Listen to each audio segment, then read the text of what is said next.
Thank you very much for having me tonight. It's a massive honor to be here. I've had the opportunity to visit the city of Hong Kong for the past 2 days, and it's been wonderful. And also, of course, Hong Kong University has an eminent reputation in Europe and across the world. So it's a great honor for me to speak here tonight. I'm going to speak about institutions and corporate law. And institutions are, of course, a very powerful thing. We are embedded in institutions. So we are here, for example, tonight as part of an institution, the University of Hong Kong. We sometimes use institutions to mean other things. So for example, James Bond is an English institution. So the way I use institutions throughout the talk tonight, is to say institutions, there are many definitions.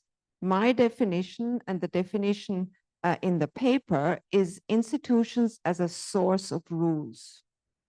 So institutions are places that make rules for people. And we see this tonight. There are formal rules that govern how we all behave as part of a university. And there are informal rules about what is legitimate behavior during a lecture. And those rules are international, they apply everywhere. And then there's a practice that is particular to the place we're at. And that practice I'm unfamiliar with, but you are very familiar with. So there's ways in which things are done. So institutions are a source that regulate behavior for people. And I'm going to use institutional theory and institutions in that way. Law is, of course, an institution because it is a source of normative rules that formally are created and regulate behavior. There's also social rules that determine how we act. So I'm going to cover 3 things because I'll speak about corporate law. I'll begin by talking about agency theory and the contributions made by it. I'm going to not say it's wrong. I'm just going to say it is limited.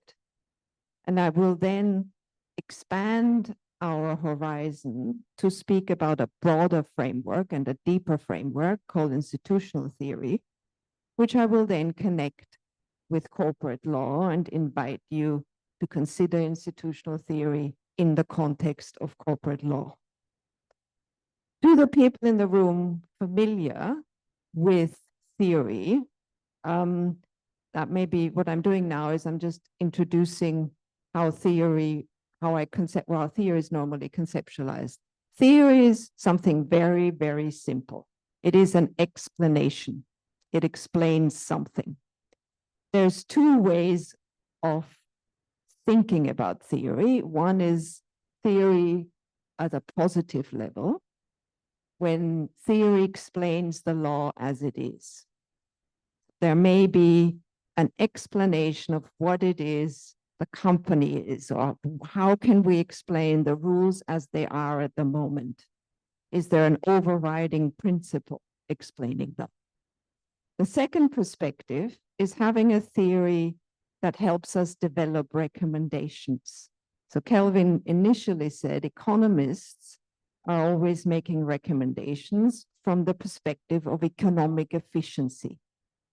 And then you can use economic efficiency in 2 ways. You can say the law that we have now is economically efficient, hence we have it. Or you can use it to say there's inefficiency, we need to change the law in a certain way. So this is theory in 2 forms, one positive, the other one normative. And we will talk about both. Theory is a bit like a map. So it always involves abstraction. So when you look at a map, you filter from it the information that you're interested in. I'm currently a tourist in a city I'm unfamiliar with. And I use a map in 2 ways. I sometimes use Citymapper to highlight the path I'm taking to come to this building at the University of Hong Kong. At that point, the map doesn't show me the restaurants, the museums, the places where people meet. because that's not interesting to me. It reduces the reality for my needs, for my interests. In the evening, then, I'm no longer interested in walking around the city. I want to know restaurants near me, Chinese restaurants near me. At that point, the map shows me that perspective. And theory is no different. It highlights an aspect of reality. A map that would be to full scale, showing everything there is in reality, would be completely useless because it would show us nothing. So I'm completely conceding that all theoretical inquiry is incomplete and involves abstractions. So let's talk about agency theory. Here is where economists come in. So you see here a very well-known diagram of agents and principles. And it's an economic diagram. So a principal is someone whose welfare depends on the actions of an agent. So a principal hires an agent performs actions for the benefit of a principal. And the main thing economists are interested in is this problem of self-interest.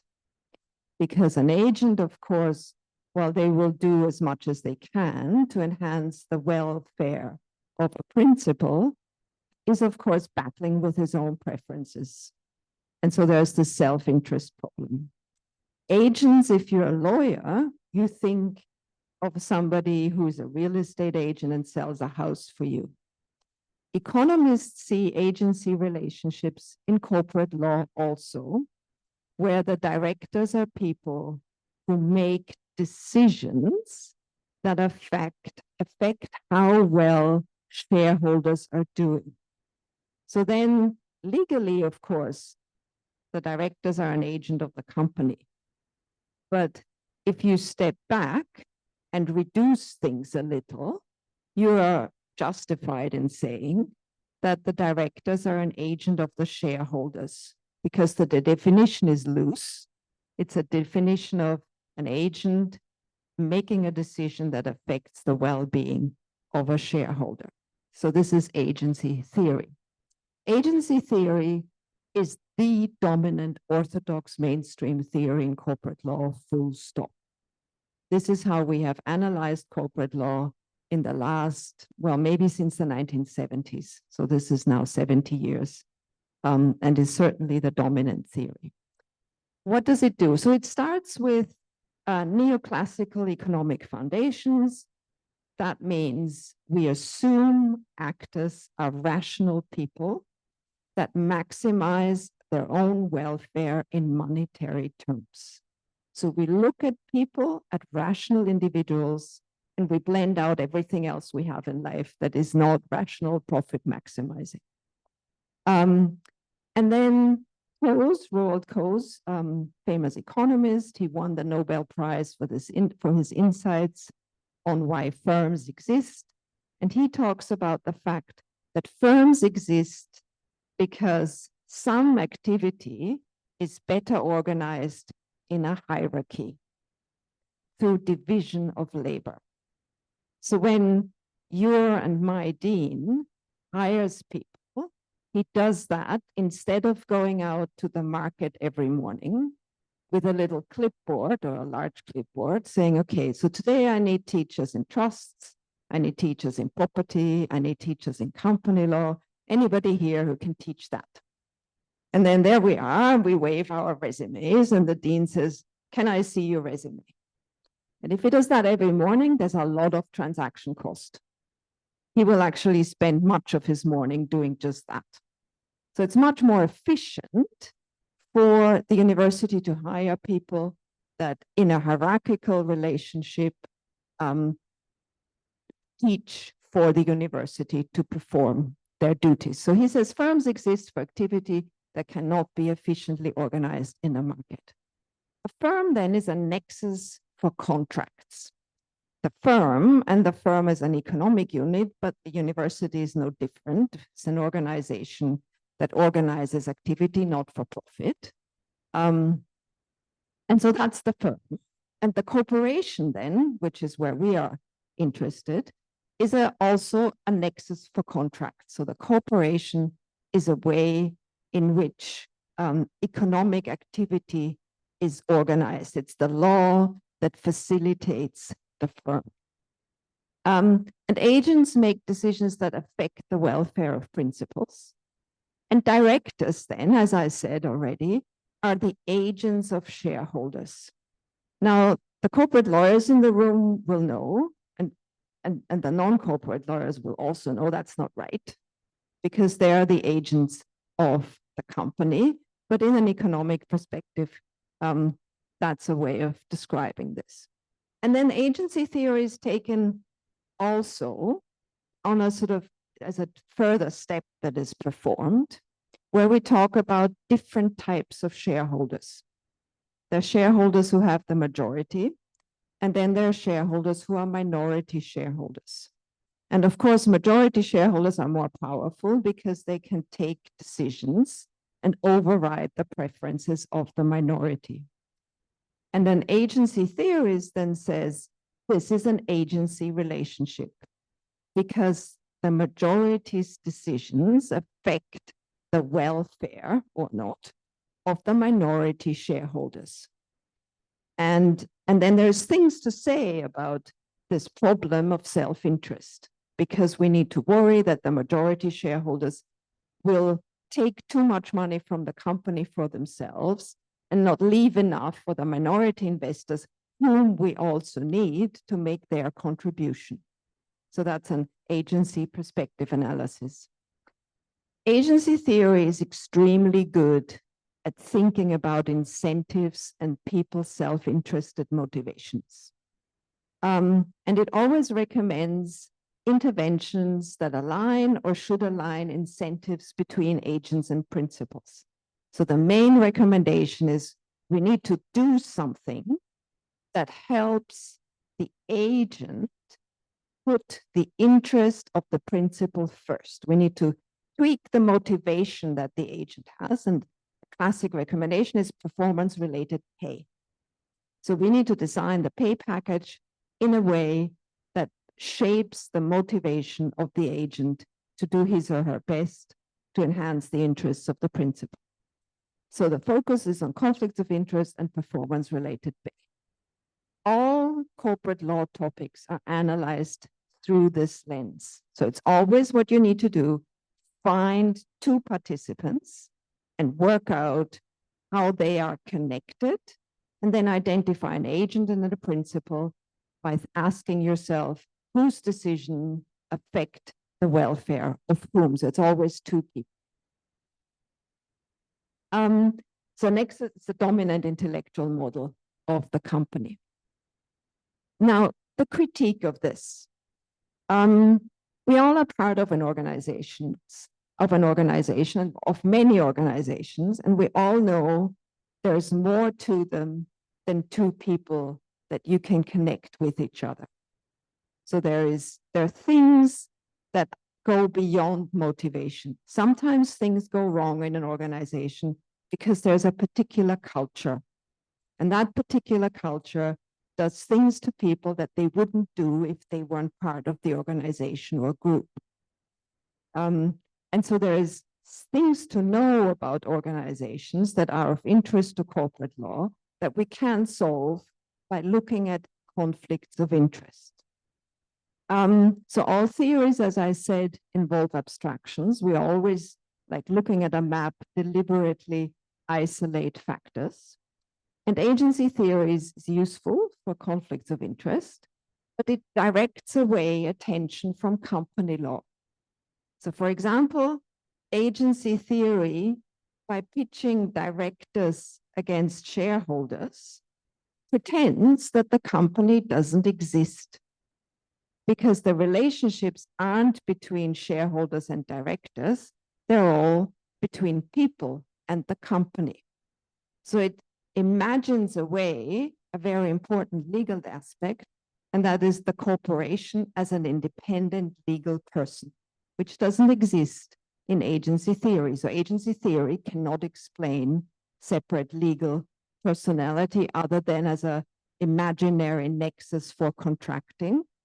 but separate legal personalities more.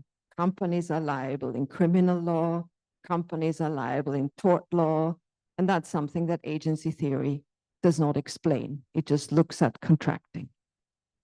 Performance-related pay is a really interesting thing, didn't yield the result of aligning incentives. And this is it's really fascinating.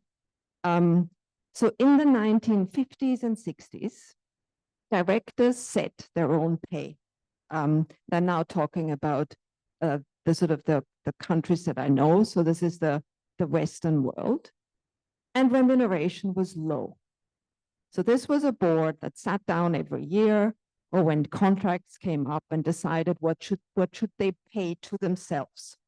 And they paid small sums to themselves. And then from the 1970s onwards, performance-related pay became almost a social rule. So directors now all have performance-related pay. And that has meant remuneration has increased and substantially by several hundred times since the 1950s as compared to the pay of ordinary workers. This has not been associated with increases in firm values or performance. So that was a prediction of agency theory. And the prediction was that this would improve performance. Turns out it didn't really. So that was a sort of normative recommendation that didn't yield the desired result. Another thing that we don't really understand if we look at agency theories, we always have boards and shareholders. And we never look at what happens in the levels in between. So what do we need to know about how senior managers behave, how middle managers behave? So there's a lot of scholarship from management that law never reads because we only look at two types of actors. And that's interesting scholarship because we're writing rules for companies and those are businesses and they're organized. There's things to know that are useful for the law that underpins the company. Of course, agency theory assumes rational action. People are capable of rational action, but we're not limited to it. And there's things to know about action that isn't rational, that is relevant for lawyers. And then it also ignores the behavioral effects of social environments. And it requires that we identify two paradigmatic participants. So overall, what I'm saying is I don't want to remove agency theory because conflicts of interest are relevant. Well, all I'm saying is we need to integrate more knowledge from the disciplines of behavioral science and from management to better understand company law. So we need to open our interest in scholarship on organizations. So in, what was it, 2021, some time ago now, I published a book with OUP called Company Law, Real Entity Theory. And the premise of the book is organizations are autonomous actors. So I'm not talking about law yet. I'm talking about the fact that organizations are autonomous actors. And they are more than the contributions, the sum of the contributions of their participants, because what there exists is an autonomous structure in the form of process, procedures, and culture. And if you've moved around a bit and been part of organizations, you know that this is the case. So for example, my students have an extremely advanced knowledge on the culture of the different law firms. So they are very aware that such a firm, they have a sort of very hardworking culture, very unkind, not enough benefits, don't go and work for them. There are other firms who treat their juniors equally, make them work equally hard, but they're a bit nicer. There's sandwiches, there's like little trips, and there are things that the students care about in making their decisions. So these are organizations and the way they operate and treat their people. And this happens natural. So this culture and the structure happens when people work together. So anybody who's ever taught knows that a student who sits in a certain place on day one will sit in that seat for the rest of the term.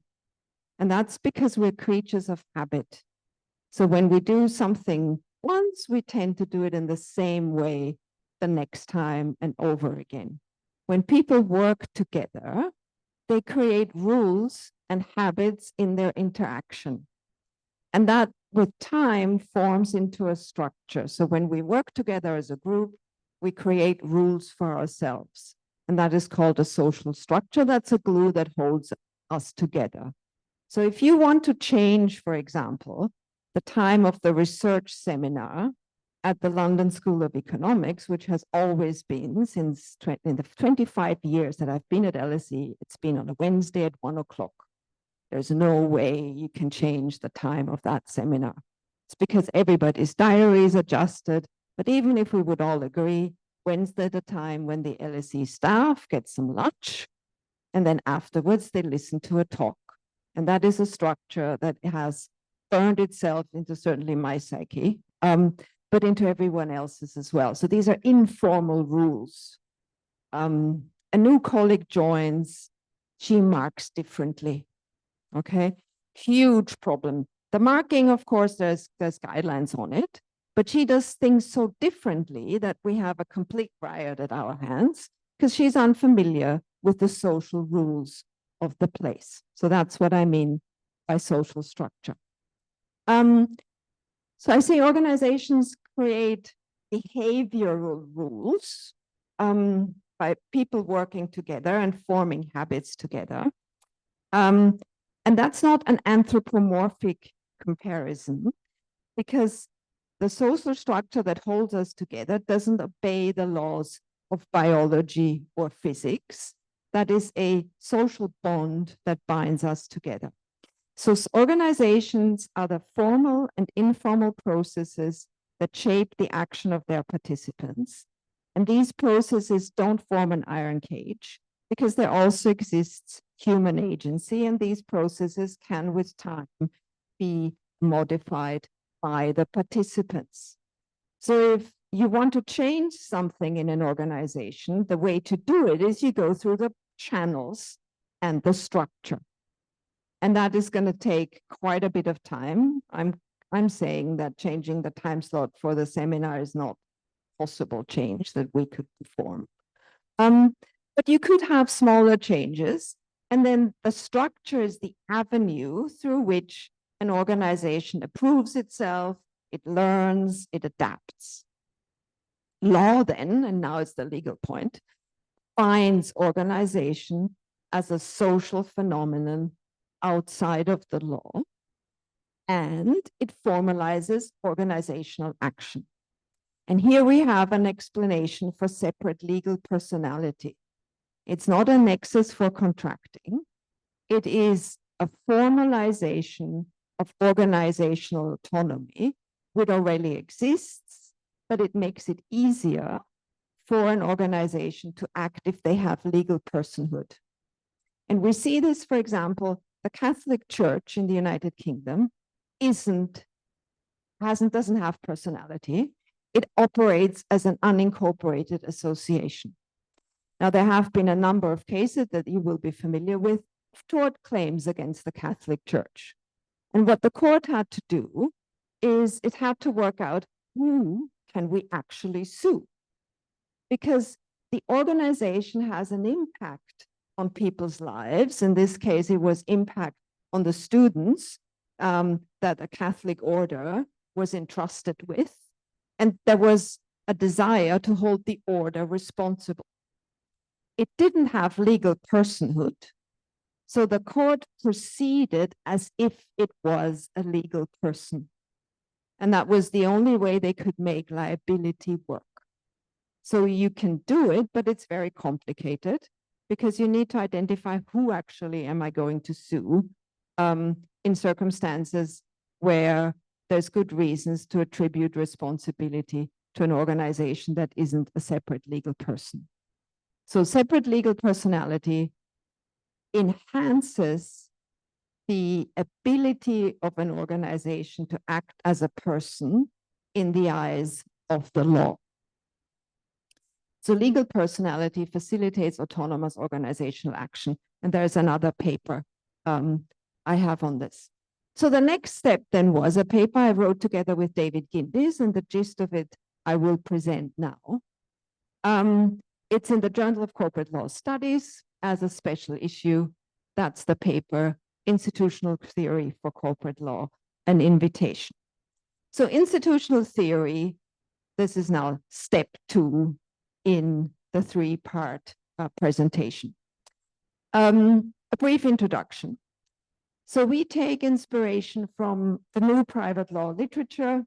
They combine doctrinal analysis with social science scholarship or from the wider social sciences. And we study institutions, we define them in a very simple way by saying institutions are, or institutional theory is about the study of social rules and socially determined behavior. Socially determined behavior is behavior that we observe when and because we are with other people. So social means we behave in a certain way because we interact with other people. So it's not behavior it's not present when we are on our own, and it's the product of an interaction with somebody else. The political sciences distinguish 3 types. One is rational choice theory, which underpins agency theory. They're interested, as I have said, about the effect of utility maximizing strategic actors and their self-interest. Then there is sociological institutionalism, and they only focus on social structure. So what they look at is what is the power dynamic in an organization? Who are the roles? How have they divided up decision-making? So they are very interested in structure. And then historical institutionalism is where we are connecting. And that's human beings have 2 qualities for us. One is we are norm-abiding rule followers. So we are actually socially malleable. And we're self-interested actors. So there is this, the community imposes on us rules, as well as our individual strategic behavior. So that's the perspective that we are interested in. And then there is, in sociology and management studies, there's something called organizational institutionalism, and they talk about connections between individuals and group behavior. And they look at how chains of command work, how roles are assigned, and how responsibilities are allocated. And there's a corporate law angle to this. After the financial crisis, which is now ancient history, the Goldman Sachs, International Investment Bank, came out much better than everybody else. And the post-mortem revealed this was because they had their chief risk officer on the board. So the chief risk officer wasn't below the CFO. He was on the board representing risk at the top level of the organization. Turns out that assignment of roles was something that was very useful in preventing Goldman Sachs from being badly affected by the crisis. The analysis can be industry specific or involve society at large. We all know that the university sector is different from private equity, is different from the charitable sector. Different industries have different practices. And these practices are called institutional logics. And then there's something called legal institutionalism, which counterintuitively we're not interested in, because legal institutionalism tells economists to pay attention to the law. Nobody needs to tell us that. We naturally pay attention to the law. That's our bread and butter. Okay, so we're looking at our basis is an article by Oliver Williamson. He talks about law, economics, and organizations. And we've identified two pieces of scholarship where we say we connect to, because obviously we're not inviting anyone to read everything on institutional theory. So he talks about the fact that economists and lawyers should pay attention about the knowledge we have on organizations. And then there's Elinor Ostrom. She won the Nobel Prize for Economics together with Williamson for this work, and the Bloomington School. And they work interdisciplinarily and do field work and empirical work. And they looked at and continue to look at natural human actors and how they act when they're embedded in social environments. So how social environments affect national human action. And she developed a framework for the analysis of institutions and their development. And it's a tool that enables sort of connecting insights from different fields and methodologies. So there was a debate between Posner and Williamson, where Posner said, all we need to do is we need to derive from first principles in economics, and that's all we need as lawyers. And Williamson said, no, we need to think bottom up. We need to think what's going on here. So lawyers should understand from the bottom up what is going on in organizations. And it would be a mistake to just look at first economic principles. Now, on that point, and digging slightly deeper into it, economists do something incredibly difficult. The role of an economist is to predict the future. So economic models are not about what happens right now. They are written to help people make decisions about how to get ready what will happen. And that's a difficult thing to do. So what they do to perform this task is they use mathematical tools. And that means as soon as you use mathematics, you have to have rationality, because otherwise the mathematical tool is not going to work. So they're limited in their methodology, and perhaps someday AI will help them, or is already probably helping them very much in refining models. But mathematical models require rational action. Lawyers do something similar, but in a different way. We also attempt to predict the likely effect of interventions. And for this, it would be a mistake to just assume rational action. So we need to look a bit more at the real world and how the change of rules might affect outcomes. And there's a nice quote from Arthur Stinchcombe. He says, a narrow conception is easier to mathematicize, to describe using the tool of mathematics, because that is what it is, a description in numbers of a certain aspect.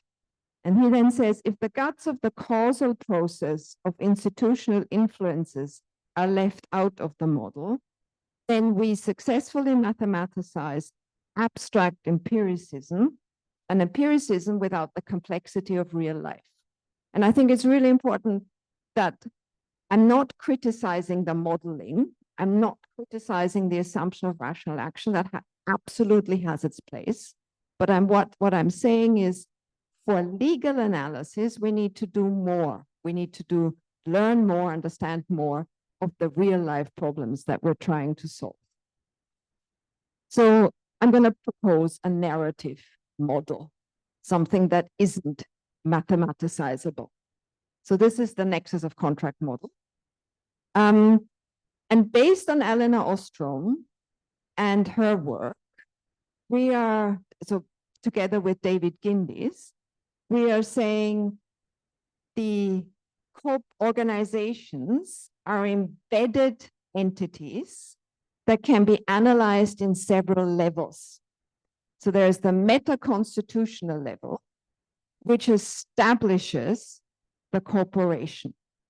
So that is the Companies Act, on the basis of which a company, here it is established by those who set it up. And then below it is the constitutional level. So that is the shareholders appointing directors. And these directors then operate at the policy level. And at the policy level, they take decisions. And I'm now going back to university, where somebody appoints the president of the university, who then, on that basis, now sets with several committees at the LSE, certainly, and decides on policy. And that policy goes to the operational level, which then directly affects what people do. Now, what this model allows you to see is, in the end, there's a change in the real world. But what the model allows you to see is there's no automatic feed through. Because at each level, there are human beings that interpret and carry out actions. So when the shareholders appoint the directors, they have in mind a certain plan of action.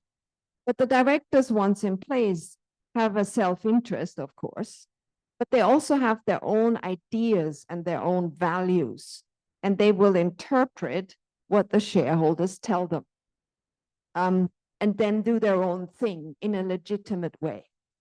But then also, as the levels go down, every actor carries out his or her own act of interpretation.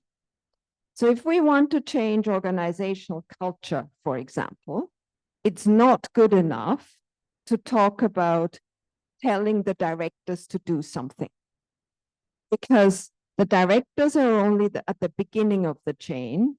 We need to think about what are the barriers at the level further down. So what are, for example, the remuneration systems? What are the promotion systems? So LSE went through a phase of, when I first joined, students had no value, I'm sorry to say. There was nothing within LSE that rewarded how students were treated. Okay. People, of course, so yeah, I've got the student actually from my very first class, Jean, is here. So she's saying, yes, that was the case. I wasn't treated well enough. So then the LSE changed because the government all of a sudden paid attention. And that was a long process. So that had to move into the way, the way we were promoted, the way, like everything about the place had to change at all levels. So the idea of like telling the directors and in 2 years everything will be different is completely naive. That's not going to happen. So you need to think about how that feeds through the organization and the knock-on consequences. The law has to know about that, and the law has to think about how it can contribute. The other thing is, of course, is the other way around. Organizations need to have a flow of information upwards, ultimately to the meta-constitutional level. And it is not the case that the directors automatically know what is going on the ground, because that information is reinterpreted several times through the reports that are written until it reaches the board. So this idea is we're solving problems abracadabra by telling the board what to do is, of course, naive. And you realize it's naive when you think about how organizations work. So what does that do for us? So we look at action situations instead of actors. We can take into account human individual actors, and we can better integrate behavioral insights, retaining the problem of self-interest. So it's very important to me to say, I'm not saying agency theory is wrong. I'm saying agency theory is not enough.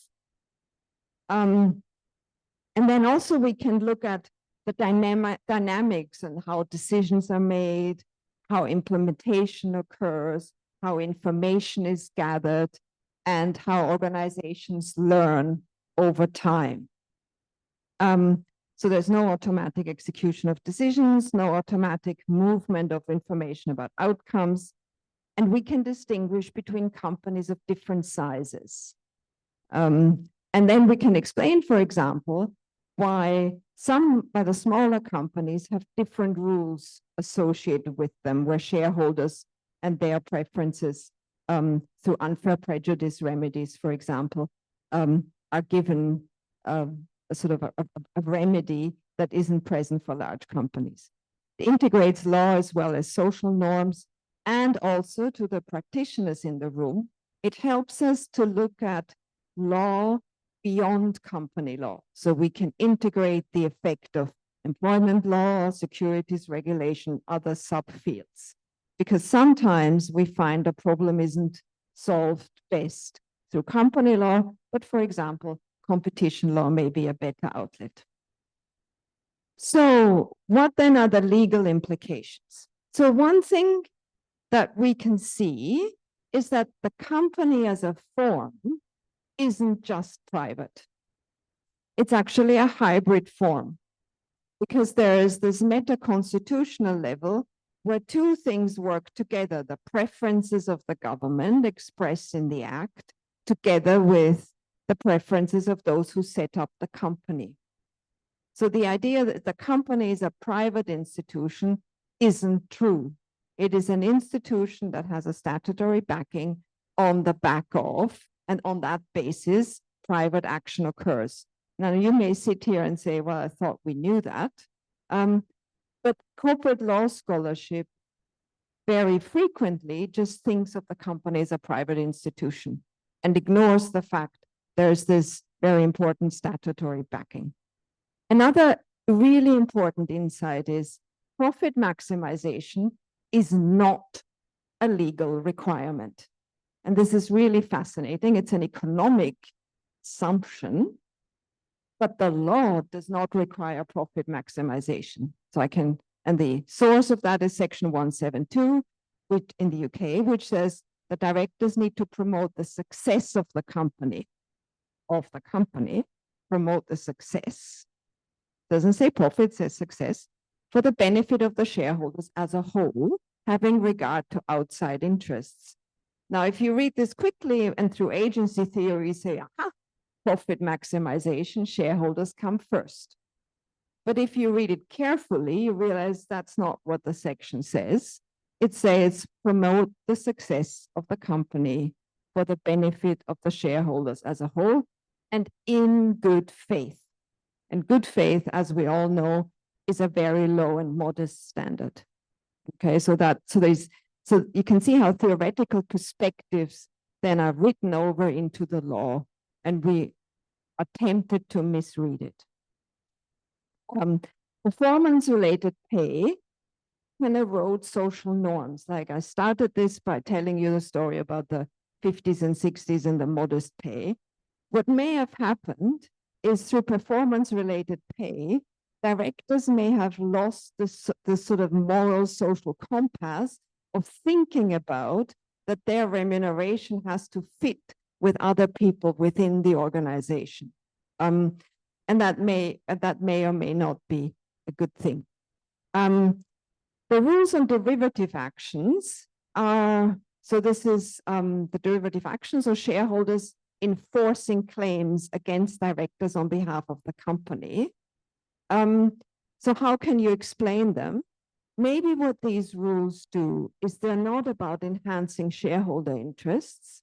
They're in fact about ensuring that the corporate decision-making process takes its course before an individual shareholder is permitted to step in and bring the claim against the director.